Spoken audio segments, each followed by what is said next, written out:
ne banyaba abalungi abatulaba ku YouTube channel yaffe Litoman Ug official. Nga bw'omumanyi twabasuubiza okukola emikolo gyammwe tugibatuusaako oba oliwa n'otuwa omukolo ng'oli bweru era ndowooza abamu mutujulira ababeera ebweru. So baganda bange mwebale nnyo mwebale ddala nsooka okubebaza okutuwa emikolo okutuwa amaanyi okututeekamu obuwagizi buno okusobola okutambuza emirimu gino. Emirimu gino gitambuzibwa mikwano n'obuyambi bwe mutuwa. So ne tubasuubiza titujja kunoonyanga ku bagole baffe. Kwaba abamu abaali ab'enkizo si teri atali wankizo ng'otuwadde omukolo naye ate wabaawo omuntu gwebuuza noga yakikola atya awangala atya n'emikwano gye gye yalaga n'omuntu akwewuunyisa ebintu byakoze.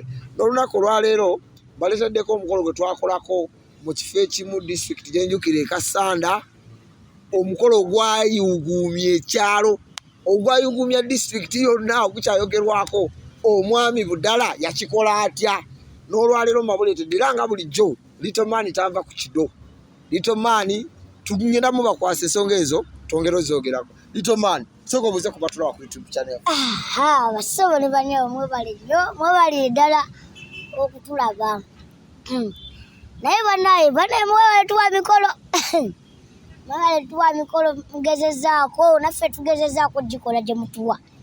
Nkiwa omukolo gwa mwami mwagulaba era gwayuguumya abantu. Twali binikira Kasanda twali binikira naye emotoka e Kasanda zonna zayimirira ne zikwata bwezi nga zigamba musajja kikyakoze.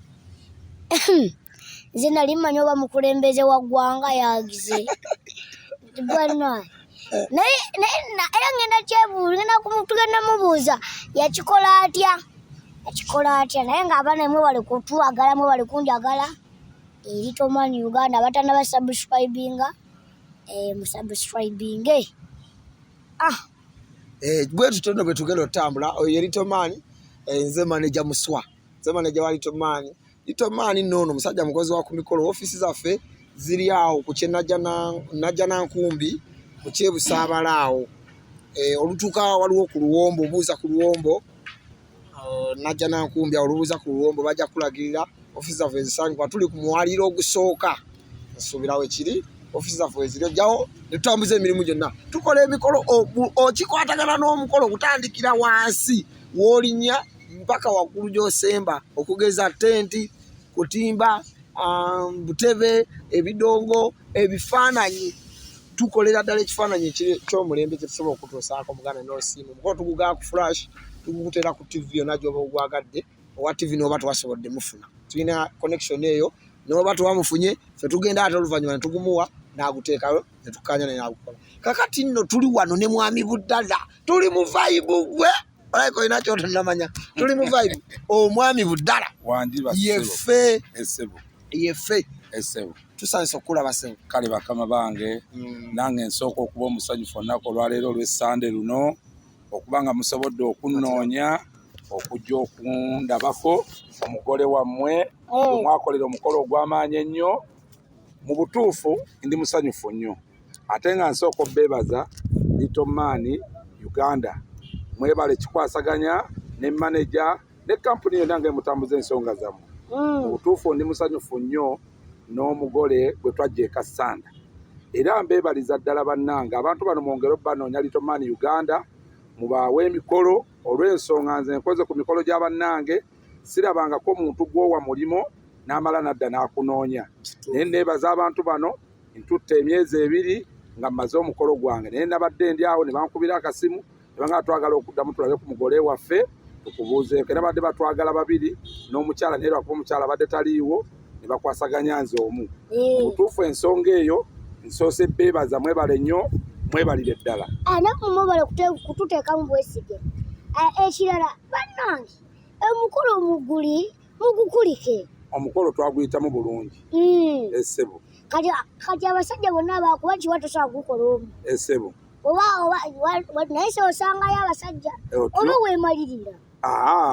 Saagala kukulimba kuba njogera ebituufu nga bye bituufu. Nina emikwano nina ab'eŋŋanda nina buli mukwano yenna era nga bwolaba bwe twayugumya Kasanda ensi n'etya ne beewuunya nasitula Nansana yonna Kampala yonna kangambe ng'ovudde ne ku Nansana ab'e Tanzania ab'e Kenya nina emikwano nga bwe genti buli wamu wonna kuba ekitone nnyo baŋŋamba babala emmotoka 150 naye ng'ate buli mmotoka erimu abantu abawera 4 kati balamu omukolo abantu abaaliko abako benjogerako essebo kati abantu bali bangi kati mukama nsaba ate baalya ne banywa nsaba kubuuza essebo abamu bakola emikolo oluusi ne tulowooza bajja kiwaani ne ono n'akola omukolo enkya ne mumulaba omukyala abeera mperere omwami abeera Nansana nga baayawukana buli omu ali bibye oli omulaba ate yafugana kati okikoze otya okuba ebbanga lyomaze ne mukyalawo ne mukola omukolo ogwo nakati nga mukyali mwenera mukyakkanya mutambula kyekimu neebaza Katonda mu kusooka nti mu bufumbo bonna abantu abamu abatana bakola kitunga ekyo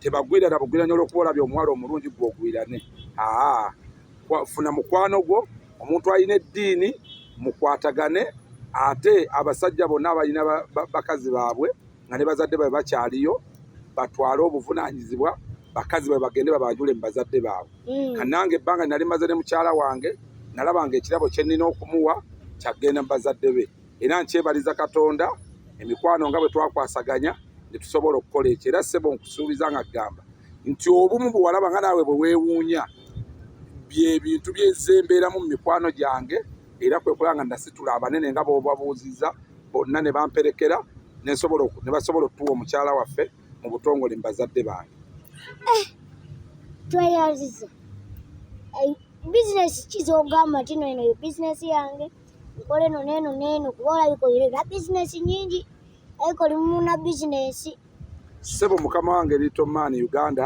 neyanziza bizinesi zenkola ndi musajja mulimi ndi musajja omulunzi n'omusuubuzi w'ettaka e Nansana nga tutunda ettaka era tukulaakulanya ettaka era ng'abantu bonna abakufolowinga ku Litoman Uganda mbasaba nga mbagamba bajje e Nansana ofiisi zaffe weeziri bw'otuuka ku poliisi kuosingi bbaawo ennamba zange ez'essimu ngenda kuzibawa we waliwo ofiisi yaffe tutunda ettaka ery'okulimirako ettaka ery'okuzimbako ennyumba obupoloti obutono buli miliyoni 5 7 8 10 kibanja mpola byonna ssebo tubikola mukama wange bano abawala bonna abali ebweru bakube ku ssimu zaffe batukwatagane tujja baguza pooti nga baguze ku muntu omutuufu atakyasobola kubula ate ow'amazima ssebo atatunda poloti ng'eriko ebijja ey'enkaayana tetugitunda eyo ssebo omanyi mwami Budala ononsonyiwa essebo mu Nansana muno ab'amataka baki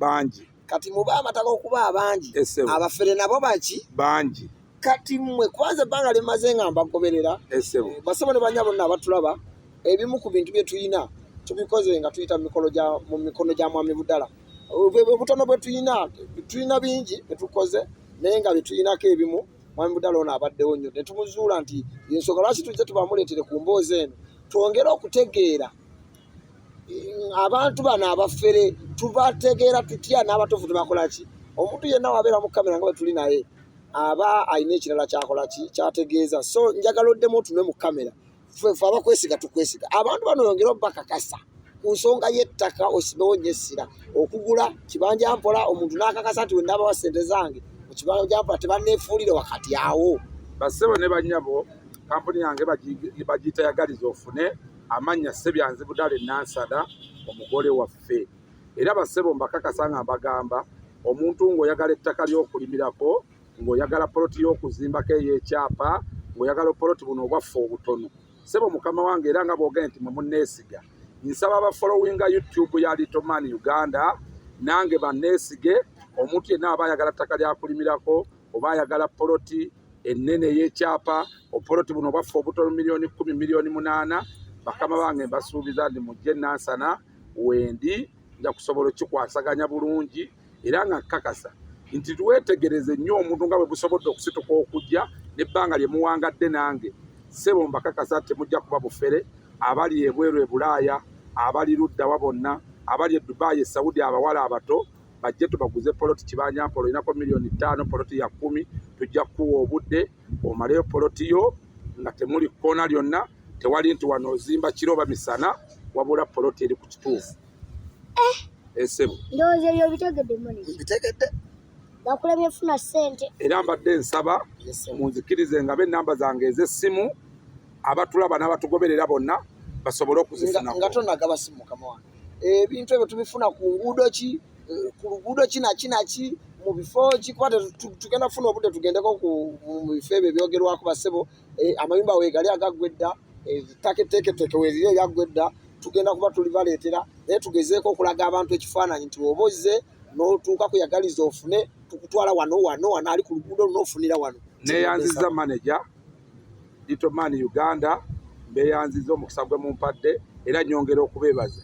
Era ebirungi mbasuubiza ntugera bikwasaganya era Katonda anaaba mpadde omwaka ogujja Litoman Uganda ajja kufuna poloti olw'ensonga nti obutuufu tulina amayumba ku Nansana Road, Hoima Road ono, Gayaza Road, Matugga Road ne Masaka Road. Tulinako poloti ez'ebyapa n'ezitali za byapa.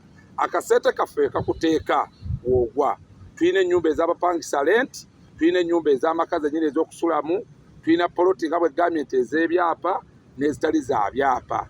Miliyoni 10, miliyoni 8, miliyoni 2 n'okudda waggulu. Ettaka ery'okulimirako muyiika miliyoni 2, 15, miliyoni 8, kisinzira obwetaavu bw'olina n'olugendo lw'oba oyagadde. Naye nga buli luguudo tulinako era mbakoowoola nga mbagamba nti nga bwe mpagira Litoman Uganda nammwe abamuwagira mbasaba nange mungoberere era mumpagire nga muyita ku mukutu gw'abakulu abo mujja kufuna kye musinga okwagala. Buli kimu ogenda kifuna kati kyekuzaayo mabega katini. Kasooka muzaayo mabega katini. Sokoleke katini. Nze nyina wenjagala. Nange nawe njagala. Amale nze kansooke ogambye omwaka ogujja. Ngenda banfula ki? Ojja kufunayo akataka naawe kojja okutandikira. Sebo bwe kityo bwe kiri oba kato oba kakulu kafune. Manager kyembadde mbuuza ekirala. Sebo. Kibanja mpola omuntu yeetaaga kutandika na ssente mmeka? Sebo neeyanziza manager wa Litoman Uganda. Omuntu kisinzira nti poloti njagala miliyoni 10. Miliyoni 10 ninako osobola oganja kusasulako miliyoni 3 oba 4 esigadde gye nga nsasula mpalapala. Kisinzira ekifo kya ssente mmeka ky'oyagala. Oba tojja kujjanga ga poloti ya miliyoni 3 ogambe kateekeko miliyoni 5. Naye ate osobola okujoyaga poloti ya miliyoni 10 noga nti ninako 5 oba 4. Awo tukola bizinensi n'osasula mpalapala tuga nti buli mwezi ojja kuleetanga oba kakadde oba emitwalo 5 paka lw'onaamalayo ekifo kyo. Era ekifo ekyo ne tukikukwasa ne kibeerawo ng'ogenda n'okirambulako naye nga weekiri naawe omanye nti bwe mmalirayo ntandika kuzimba. Kati bwe gute bwe guli. Era nyongera okwebaza ssebo nga tonnaba kunta, neebaza abantu bonna abamperekerako mu mukolo gwange oba abanaatulaba ku YouTube. Amiina. Abaatulaba mwenna. Abatubeererawo.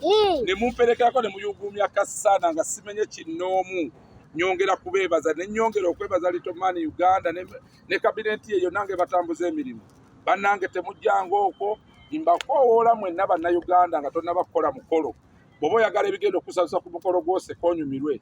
Noonya Litoman Uganda ne manager we, ebifaananyi beebo, abatimbi beebo nga bw'olaba bazze omukolo gwange baagukola abantu ne banyumirwa. Temujjanga okwo era nga mbakoowoola bannayuganda mwenna abatannabakola kintu ekyo. Toteekateeka nga tusoze kunoonya manager wa Litoman Uganda ne Litoman akikube.